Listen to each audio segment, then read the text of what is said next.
Hello everyone, ICT virtual classes में मैं योगेश खेमनी आपका स्वागत करता हूं। तो जैसा कि आप जानते हैं हम हीट ट्रांसफर पढ़ रहे थे और हीट ट्रांसफर में भी बेसिकली हम लोगों ने बात कर ली थी कंडक्शन, कन्वेक्शन, रेडिएशन की। तो चलिए चलते हैं आज डिजिटल बोर्ड की तरफ और जानते हैं कि किस तरीके से कंडक्शन, कन्वेक्शन, रेडिएशन से सी ब्रीज चलती है और लैंड ब्रीज चलती है। तो लास्ट क्लास में हम लोगों ने ये भी देख लिया था कि किस तरीके से ब्लैक कंटेनर यानी कि जो हम काले बर्तन के अंदर हमने पानी रखा था और बहुत देर तक धूप में रखा था, तो काले बर्तन के अंदर अगर हम पानी रखेंगे तो वो क्या कर लेगा, हीट को एब्जॉर्ब करेगा और काले बर्तन में और सफेद बर्तन में, यानी कि हमने एक कंटेनर लिया था, एक को ब्लैक पॉलिश किया था और एक को व्हाइट पॉलिश किया था। और ब्लैक पॉलिश वाला जो कंटेनर है उसके अंदर क्या हो रही थी, हीट बहुत ज्यादा एब्जॉर्ब हो रही थी। वहीं पे व्हाइट कंटेनर के अंदर हीट एब्जॉर्प्शन कम था। तो यहाँ पर हमने देखा कि जो ब्लैक कलर का यानी कि डार्क कलर के जो भी चीजें होती हैं उसके अंदर हीट का एब्जॉर्प्शन बहुत ज्यादा होता है, इसलिए इसके अंदर का पानी बहुत ज्यादा गर्म था। वहीं पर हमने देखा दोनों के अंदर हमने जब एक नॉर्मल टेम्परेचर का पानी रखा और उसको यानी कि हमने थोड़ा गुनगुना पानी इन दोनों बर्तनों के अंदर रखा, काले बर्तन के अंदर और एक व्हाइट बर्तन के अंदर, और इनको शेड में यानी कि छांव में छुपा के रखा, तो फिर हमने देखा कि एक सेम टाइम पे जब इनका टेम्परेचर नोटिस किया तो हमने देखा जो काला बर्तन है उसका टेम्परेचर ज्यादा लॉस नहीं होने दिया, यानी कि काले बर्तन के अंदर से, या मैं कह सकता हूँ जिस बर्तन का टेम्परेचर जिस बर्तन में ब्लैक कोटिंग हो रखी थी उस बर्तन में हीट का ट्रांसफर भी कम हो गया, यानी कि हीट भी कम ट्रांसफर हुई। तो यहाँ से यही पता लगता है कि क्यों हम लोग काले कपड़े पहनते हैं सर्दियों में, या हम कह सकते हैं सर्दियों के टाइम हम डार्क कपड़े पहनते हैं, और यहीं से पता लगता है क्यों हम गर्मियों के टाइम लाइट कपड़े पहनते हैं। गर्मियों के टाइम यानी कि गर्मियों के समय अगर हम लाइट कपड़े पहनेंगे तो होगा क्या, उस समय जो भी, क्योंकि गर्मी है बाहर, तो गर्मी है बाहर तो हमारी बॉडी में अगर हमने डार्क कलर के कपड़े पहने होते तो वो हीट को एब्जॉर्ब करते, ऊष्मा को क्या करते, अवशोषित करते, जिस कारण होता क्या, जिस कारण वो आपस में क्या करते, हीट को एब्जॉर्ब करते और हमें गर्मी लगती है। तो गर्मियों के दिन में लाइट कलर पहन के फायदा यह है कि हीट एब्जॉर्प्शन कम होगा, जिसके कारण हमें गर्मी कम महसूस होगी। वहीं पर अगर हम बात करें सेम टाइम पे कि सर्दियों के टाइम अगर हम लाइट कपड़े पहनते तो हीट का एब्जॉर्प्शन बहुत कम होता और हम क्या लगता है, ठंडा लगता है। तो इसलिए हम गर्मियों में लाइट कपड़े पहनते हैं और सर्दियों में हम ब्लैक या डार्क कपड़े पहनते हैं। Now woollen clothes keep us warm in winter. अब आपने देखा होगा सर्दियां आ गई हैं तो आप लोग वुलन क्लोथ्स लेते हैं। कैसे लेते हैं, वुलन क्लोथ्स आप लोग पहनते हैं, है ना। तो वुलन क्लोथ्स क्या हो गई, बेसिकली ऊन के कपड़े हम लोग पहनते हैं। अब ऊन के कपड़ों से क्या होता है, तो इन विंटर्स, सर्दियों में वी यूज वुलन क्लोथ्स, हम पहनते हैं वुलन यानी कि ऊन के कपड़े। So wool is a poor conductor of heat. Wool यानी कि जो हमारा वूल है, ऊन है, वो एक पुअर कंडक्टर होता है, एक अच्छा चालक नहीं होता ऊष्मा का। Moreover there is a air trapped in between the wool fibres. और इससे होता क्या है कि जो कपड़े होते हैं वूल के, उसके बीच में एयर फंस जाती है। ये जो एयर है ये हमारी बॉडी से हीट को बाहर नहीं जाने देती, वातावरण में नहीं जाने देती, और हमें क्या फील होता है, वार्म फील होता है, गर्मी फील होती है। Suppose you are given the choice in winter of using either one thin blanket or two thin blankets। मान लो कि आपको क्या दे रखा है विंटर्स में, एक suppose you are given the choice, आपको एक चॉइस दी कि आप सर्दियों में या तो एक पतली सी, एक मोटी सी चादर ले लो, या आप कह सकते हो कंबल ले लो, या फिर आपको बोला दो पतली पतली कंबल ले लो जो आपस में ज्वाइंट हो। तो आप क्या चूज करना पसंद करेंगे और क्यों। याद रखना there would be a layer of air in between the blankets. और जो ये थिन लेयर है ना, जो दो आपने कंबल लिए हैं इनके बीच में एयर का गैप है, ठीक है। तो ध्यान में रखना अगर आपके पास ऐसा कुछ हो तो आपका जवाब होना चाहिए कि हम लेंगे ऐसा ब्लैंकेट या ऐसी चादर, ऐसी कंबल जो आपस में पतली तो है लेकिन बीच में एयर गैप है। अगर इसके बीच में एयर गैप है तो हवा ठंडी इसके अंदर नहीं घुस पाएगी, या आप कह सकते हो एयर जो है वो पुअर कंडक्टर होता है हीट का और उसको ट्रांसफर नहीं होने देगी। तो ये था हमारा ये पूरा का पूरा चैप्टर कि क्यों हम वूलन क्लोथ्स पहनते हैं। चलिए समराइज करते हैं और देखते हैं हमने क्या क्या पढ़ा है, शॉर्ट नोट्स में इनको जानने की कोशिश करते हैं। तो जैसे कि आप जानते हैं पहला स्टेटमेंट हमें कह रहा है अवर sense of touch is not always reliable guide of degree of hotness of an object. कभी भी हम छू के किसी वस्तु को गर्म है या ठंडा है ये नहीं बताते। हमेशा हमेशा याद रखें, कभी भी हम छू के किसी वस्तु को गर्म और ठंडा नहीं बताते, ठीक है। हम क्या कहते हैं कि टेम्परेचर का डिफरेंस होना चाहिए, और टेम्परेचर पता कैसे लगेगा, थर्मोमीटर से। ऐसा हो सकता है कि लोहा आपको ठंडा लग रहा है लेकिन अगर आपने बर्फ पकड़ी वो और ठंडी लग रही है, तो आप कैसे बताओगे ये ठंडा है ये और ठंडा है, ऐसे तो नहीं बोल सकते ना ये ठंडा, ये बहुत ठंडा, ये बहुत ज्यादा ठंडा है। तो हम हमेशा अपनी सेंस ऑफ टच पे डिपेंड नहीं रहेंगे। एग्जैक्टली कुछ चीजें हम टच कर पाएंगे, लेकिन अगर मैं बोलूँ कि बहुत ज्यादा मान लो बहुत ज्यादा गर्म है, तो वो तो हम टच नहीं कर पाएंगे, उससे तो हमारे हाथ जल सकते हैं। तो हम थर्मोमीटर का उपयोग करते हैं। कैसे? तो temperature is a measure of degree of hotness of an object. तो टेम्परेचर से हम मेजर करते हैं कि कोई वस्तु कितनी गर्म है या कितनी ठंडी है, यानी कि टेम्परेचर से मेजरमेंट किया जाता है हॉटनेस और कोल्डनेस के बारे में। ठीक है, नेक्स्ट है thermometer is a device use for measuring temperature. अच्छा, तापमान अगर किसी वस्तु का नापना है तो वो कैसे नापा जाएगा? थर्मोमीटर से, यानी कि किससे? थर्मोमीटर से। तो थर्मोमीटर एक ऐसा डिवाइस हो गया जिससे हम तापमान को मापन करते हैं, तापमान को मापते हैं। तो हमारे पास कितने थर्मोमीटर है? तो हमने दो तरीके के थर्मोमीटर पढ़े हैं। एक है क्लिनिकल थर्मोमीटर जो हमारा डॉक्टर यूज करता है, और क्लिनिकल थर्मोमीटर से अवर बॉडी टेम्परेचर यानी कि ह्यूमन बॉडी के टेम्परेचर को मापा जाता है। यानी कि मानव शरीर का तापमान अगर आपको मापन करना है तो आप क्लिनिकल थर्मोमीटर का उपयोग करेंगे। इस क्लिनिकल थर्मोमीटर की जो परास होती है वो होती है 35 डिग्री सेल्सियस से 42 डिग्री सेल्सियस। यानी कि clinical thermometer is used to measure our body temperature. The range of this thermometer is 35 degree Celsius to 42 degree Celsius. वहीं पर बात करें अगर लेबोरेटरी मेथड में नापना है, तो लेबोरेटरी थर्मोमीटर होता है जो और किसी हॉट यूटेंसिल्स, हॉट बर्तन, या फिर आप कह सकते हो किसी गर्म चीज का तापमान नापना है, तो उसके लिए हमारे पास, या ठंडी तापमान नापना है, 35 से कम नापना है, 35 42 से ज्यादा नापना है, तो हम लेबोरेटरी थर्मोमीटर यूज करते हैं। और लेबोरेटरी थर्मोमीटर की जो परास है, जो रेंज है, वो -10 डिग्री सेल्सियस से 110 डिग्री सेल्सियस तक है। ठीक है, ये बात आपको ध्यान में रखनी है। चलिए फटाफट से नोट करेंगे अपने की कॉन्सेप्ट एंड देन बढ़ेंगे हम आगे की तरफ। सो बेसिकली हम क्यों वूलन कपड़े पहनते हैं? क्योंकि वूलन कपड़े हम सर्दियों में गर्म रखती है, एकदम फील वार्म कराती है। कारण क्या है? क्योंकि वूल के बीच में एयर ट्रैप हो जाती है, जो ऊन होती है उसके बीच में क्या हो जाती है? हवा ट्रैप होती है, और जो हवा ट्रैप्ड होती है, ये हवा पुअर कंडक्टर होती है हीट ट्रांसफर का, तो हीट ट्रांसफर नहीं होने देगी, और अगर हीट ट्रांसफर नहीं होने देगी तो इजीली क्या हो जाएगा? इजीली हम लोगों को हमारी बॉडी की हीट आउटसाइड नहीं जाएगी, और आउटसाइड नहीं जाएगी तो हमें गर्म लगेगा। ठीक है, चलिए नोट करेंगे फटाफट से।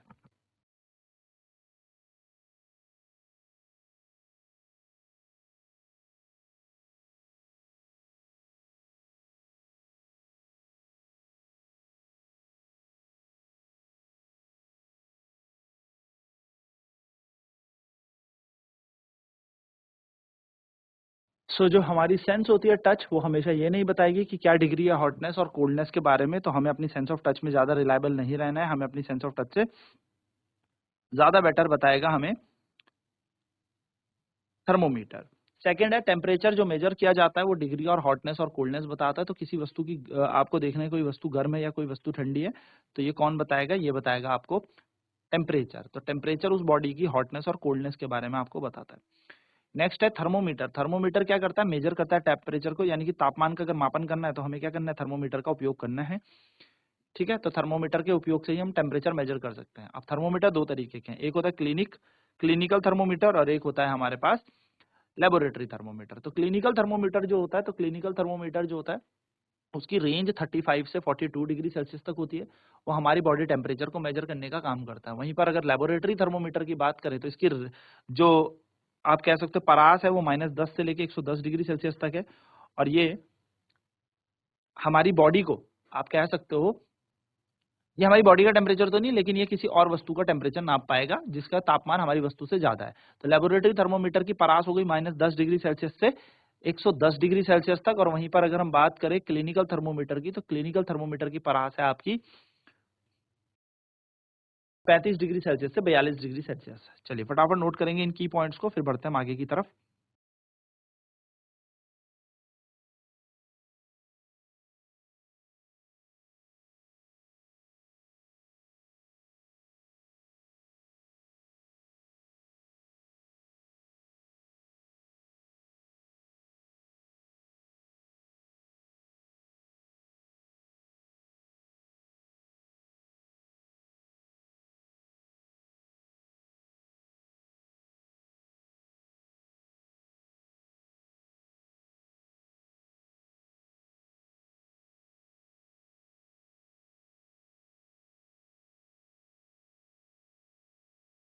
जो नॉर्मल टेम्परेचर होता है ह्यूमन बॉडी का, वो -37 डिग्री सेल्सियस, यानी कि ह्यूमन बॉडी का जो टेम्परेचर है वो 37 डिग्री सेल्सियस है। The heat flows from a body at higher temperature to a body at lower temperature. There are three ways in which heat can flow from one object to another. यानी कि जो heat flow करती है एक higher temperature से lower temperature की तरफ करती है, और यहाँ पर तीन तरीके होते हैं हीट यानी कि ऊष्मा के संचारण के। ये होते हैं कंडक्शन, कन्वेक्शन और रेडिएशन। यानी कि ये क्या कर सकते हैं, कंडक्शन, कन्वेक्शन, रेडिएशन, ये तीन तरीके हैं। ठीक है, तो हीट जो फ्लो कर सकती है वो लो हाई बॉडी से लो टेम्परेचर की तरफ करती है, यानी कि उच्च तापमान से निम्न तापमान की तरफ करेगी। और इसके फ्लो के पीछे आप याद रखिएगा तीन तरीके से ही फ्लो करती है। एक है कंडक्शन, कन्वेक्शन, रेडिएशन, यानी कि चालन, संवहन और विकिरण, ये तीन तरीके हैं। ठीक है, नेक्स्ट है इन सॉलिड। जनरली सॉलिड्स में हीट जो ट्रांसफर होती है वो कंडक्शन से होती है, यानी कि सॉलिड्स में अगर आप बात करोगे सॉलिड में, तो सॉलिड में यानी कि ठोस में जो हीट ट्रांसफर होगी वो कंडक्शन से होगी। लिक्विड में हीट ट्रांसफर गैसेस से होती है और कन्वेक्शन से होती है। जबकि बात करें रेडिएशन के लिए तो इसको कोई मीडियम की नीड नहीं है, ना तो इसको सॉलिड चाहिए, ना लिक्विड, ना गैस। ये किसी भी ये किसी भी मीडियम के बिना ट्रांसफर करवा देगी हीट को। यानी कि अगर बात करें सॉलिड्स में, ठोस में, तो हीट जो ऊष्मा का संचारण है वो चालन की प्रक्रिया द्वारा होता है। जो तरल है उसमें और गैस में जो ऊष्मा का संचारण है वो कन्वेंशन, यानी कि हम कह सकते हैं ये हमारा संवहन की प्रक्रिया द्वारा हो जाएगा। और रेडिएशन, विकिरण के लिए कोई माध्यम की आवश्यकता नहीं है। रेडिएशन के लिए कोई भी हमें मीडियम की नीड है ही नहीं। नेक्स्ट कह रहा है all material which allow heat to pass through them easily conductors of heat. तो अगर कोई भी ऐसा आपके पास मटेरियल है जिससे ऊष्मा का संचारण हो रहा है, आसानी से हीट पास हो जा रही है, तो वो गुड कंडक्टर है, उसे हम चालन कहते हैं, चालक कहते हैं। क्या कहते हैं, चालक। किस चीज का चालक, उसे हम कहते हैं ऊष्मा का अच्छा चालक। ठीक है, तो कोई भी ऐसा तत्व अगर आपको दिख रहा हो, कोई भी ऐसा तत्व अगर आपको दिख रहा हो जिसके अंदर से ऊष्मा बहुत अच्छे से ट्रांसफर हो गई है, संचारण हो गई है, तो वो हमारा क्या कहलाएगा, वो हमारा कहेगा कंडक्टर ऑफ हीट, ऊष्मा का चालक कहलाता है। नेक्स्ट कह रहा है the material which do not allow heat to pass through them easily are called insulator. ऐसे तत्व या ऐसे मटेरियल जिनके अंदर से ऊष्मा का संचारण ना हो आसानी से, जिनके अंदर से हीट फ्लो ना हो आसानी से, इनको हम इंसुलेटर कहते हैं, यानी कि इनको हम क्या कहते हैं, कुछ चालक कहते हैं। ठीक है, dark coloured objects absorb more heat than the light colour object. जो डार्क कलर के ऑब्जेक्ट होते हैं वो ज्यादा से ज्यादा हीट को एब्जॉर्ब करते हैं, ऊष्मा को ग्रहण करते हैं, लाइट कलर के ऑब्जेक्ट यानी कि जो हल्के रंग के वस्तु होते हैं उनके कंपैरिजन। सो इसका मतलब that is the reason we feel more comfortable in light coloured clothes in the summer. तो इसीलिए हम लोगों को ज्यादा कंफर्टेबल, अच्छा महसूस होता है गर्मियों में, जब हम हल्के कलर के कपड़े पहनते हैं, हल्के रंग के कपड़े पहनते हैं। ठीक है, चलिए नोट करेंगे इन बिंदुओं को फटाफट से।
So dark color object absorb more heat than the light color object. That is the reason we feel more comfortable in light colored clothes in summer. Next, woollen clothes keep us warm during winter. जब हम ऊन के कपड़े पहनते हैं तो हमें सर्दियों में गर्मी लगती है, वार्म रखते हैं। It is so because wool is a poor conductor of heat and it has air trapped in between the fibres. तो ये क्या कह रहा है, क्यों, क्योंकि जो ऊन होती है, वूल होती है, वो एक अच्छा चालक नहीं होता ऊष्मा का, और उसके बीच में वायु, हवा फंसी हुई होती है उसके फाइबर्स में। तो होता क्या है, जब हवा फंसी हुई होगी तो हवा भी एक अच्छा चालक नहीं है, तो हीट का जो ट्रांसफर है हमारी बॉडी से बाहर सराउंडिंग में नहीं हो पाता, यानी कि हमारी बॉडी से हीट जो है बाहर की तरफ नहीं आ पाती, सराउंडिंग की तरफ नहीं आ पाती। एज अ रिजल्ट हमें कैसा महसूस होता है, एज अ रिजल्ट हमें गर्म महसूस होता है। तो हम कह सकते हैं ऊन से यानी कि वूल से हमें गर्मी लगती है, गर्मी फील होती है। चलिए फटाफट ये पॉइंट नोट कर लें एंड देन बढ़ते हैं अब अपनी एक्सरसाइज की तरफ।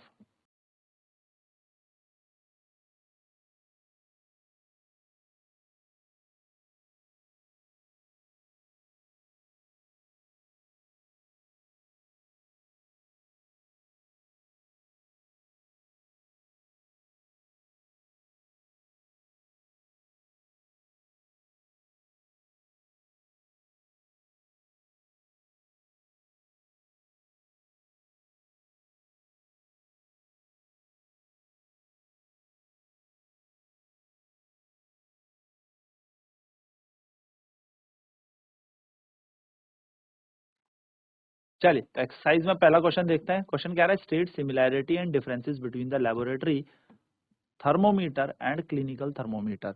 देखो हमें क्या करना है, कुछ सिमिलैरिटी चाहिए और कुछ हमें क्या चाहिए, यहाँ पर डिफरेंसेस चाहिए। तो सिमिलैरिटी की अगर हम बात करें, यानी कि इन दोनों में समानता की अगर हम बात करें, तो जो क्लिनिकल थर्मोमीटर है उसमें और लेबोरेटरी थर्मोमीटर में क्या समानता है। पहली समानता तो यही है कि ये दोनों के दोनों तापमान को मापन करते हैं, है ना, दोनों के दोनों तापमान को मापन करते हैं, यानी कि ये दोनों के दोनों टेम्परेचर को मेजर करते हैं। ठीक, सेकंड चीज दूसरा क्या है, दोनों के दोनों डिग्री सेल्सियस में नापते हैं, यानी कि जो क्लिनिकल थर्मोमीटर है या फिर हमारा लेबोरेटरी थर्मोमीटर है, दोनों के दोनों टेम्परेचर को डिग्री सेल्सियस में मापते हैं। ठीक है, तो ये तो हो गई हमारी समानता है, सिमिलैरिटीज।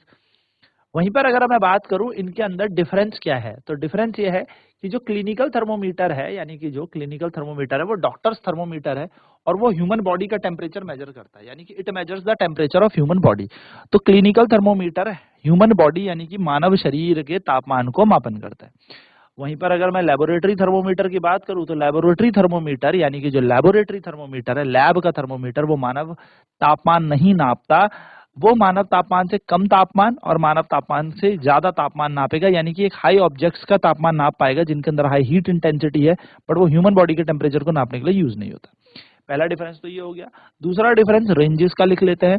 जो क्लिनिकल थर्मोमीटर है वो 35 डिग्री सेल्सियस से 42 डिग्री सेल्सियस तक ही माप सकता है, यानी कि the clinical thermometer can measure the temperature difference between 35 to 42 degree Celsius. Clinical thermometer 35 से 42 तक ही तापमान माप पाएगा। वहीं पर अगर मैं बात करूं लेबोरेटरी थर्मोमीटर, तो laboratory thermometer can measure -10 degree Celsius to 110 degree Celsius, यानी कि जो लेबोरेटरी थर्मोमीटर है वो -10 डिग्री सेल्सियस से 110 डिग्री सेल्सियस तक माप सकता है। तो ये छोटी छोटी बेसिक सी चीजें याद रखना, ठीक है। नेक्स्ट क्वेश्चन कह रहा है, give to examples each of conductor and insulator of heat. हमें दो उदाहरण देते हैं जो कंडक्टर का भी, इंसुलेटर। तो कंडक्टर क्या होता है, conductor conductor are the good conductors of electricity, यानी कि हीट के, सॉरी इलेक्ट्रिसिटी कह रहा हूँ, हीट के, ऊष्मा के अच्छे चालक होना। तो अच्छे चालक कौन है, तो सबसे पहला अच्छा चालक आपको मिलेगा वो हो जाएगा आपका आयरन, लोहा। बिल्कुल, लोहा एक बहुत अच्छा चालक है, आयरन, लोहा। दूसरा आप क्या कर सकते हो, कॉपर, कॉपर यानी कि तांबा, तांबा भी आपका एक अच्छा चालक है। इंसुलेटर क्या होता है, इंसुलेटर होता है कुचालक, कुचालक यानी कि जो ऊष्मा के अच्छे चालक नहीं होते।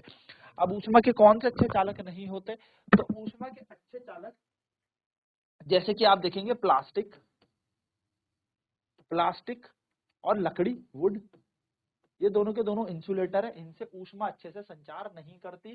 ठीक है, और हम अगर बात करें कि कौन से अच्छे चालक हैं, कंडक्टर्स कौन से, तो कंडक्टर्स के उदाहरण जैसे मैंने आपको बता दिया, यहाँ पर आयरन बता दिया, लोहा हो गया आपका, कॉपर, तांबा हो गया, ये दोनों के दोनों अच्छे चालक हैं, गुड कंडक्टर्स हैं। नेक्स्ट क्वेश्चन कह रहा है फिल इन द ब्लैंक्स, यानी कि हमें क्या करना है, रिक्त स्थान भरना है। तो रिक्त स्थान को भरने के लिए आपके पास यहाँ पर एक गैप दे रखा है, उसी में हम यहाँ पर फिल कर देंगे। इंसुलेटर हो गया हमारा प्लास्टिक और लकड़ी यानी कि वुड। चलिए, fill in the blanks, the hotness of an object is determined by its. जो किसी वस्तु की हॉटनेस है कि वो बहुत ज्यादा गर्म है, ये कैसे डिटरमाइन होगा तो वस्तु की हॉटनेस को डिटरमाइन किया जाता है उसके टेम्परेचर द्वारा, यानी कि उसके तापमान द्वारा। कैसे बताओगे कि कोई वस्तु गर्म है या कोई वस्तु ठंडी है, उसके तापमान से ही तो बता पाओगे, टेम्परेचर से बता पाओगे। नेक्स्ट कह रहा है the temperature of boiling water can not be measured by dash thermometer, यानी कि अगर हमें उबलते हुए पानी का तापमान नापना है, पानी कितने में उबलता है, 100 डिग्री सेल्सियस, तो 100 डिग्री सेल्सियस में क्लिनिकल थर्मोमीटर तो यूज नहीं करेंगे, तो लेबोरेटरी थर्मोमीटर, लेबोरेटरी थर्मोमीटर हम यहाँ पर यूज करेंगे, यानी कि लैब थर्मोमीटर का उपयोग करके हम क्या कर सकते हैं, इस उबलते हुए पानी का तापमान नाप सकते हैं। अच्छा एक सेकंड, यहाँ पे कैनॉट लिखा है। So hotness of an object is determined, temperature of a boiling water cannot, यहाँ पे कैनॉट लिखा है, तो क्लिनिकल थर्मोमीटर से नहीं नाप सकते, क्लिनिकल थर्मोमीटर से नहीं नाप सकते, यहाँ पे कैनॉट लिखा है, यानी कि कह रहा है उबलते पानी का तापमान आप क्लिनिकल थर्मोमीटर से नहीं नाप सकते, उबलते पानी का तापमान आप लेबोरेटरी थर्मोमीटर से नाप सकते हो। ठीक है, नेक्स्ट क्वेश्चन कह रहा है temperature is measured by in degree. तो टेम्परेचर किस में नापा जाता है, डिग्री सेल्सियस में नापा जाता है, डिग्री सेल्सियस में तापमान को नापा जाता है। ठीक है, ये हमारे पास यहाँ 3 इसके प्रश्न है, चलिए फटाफट से नोट करेंगे।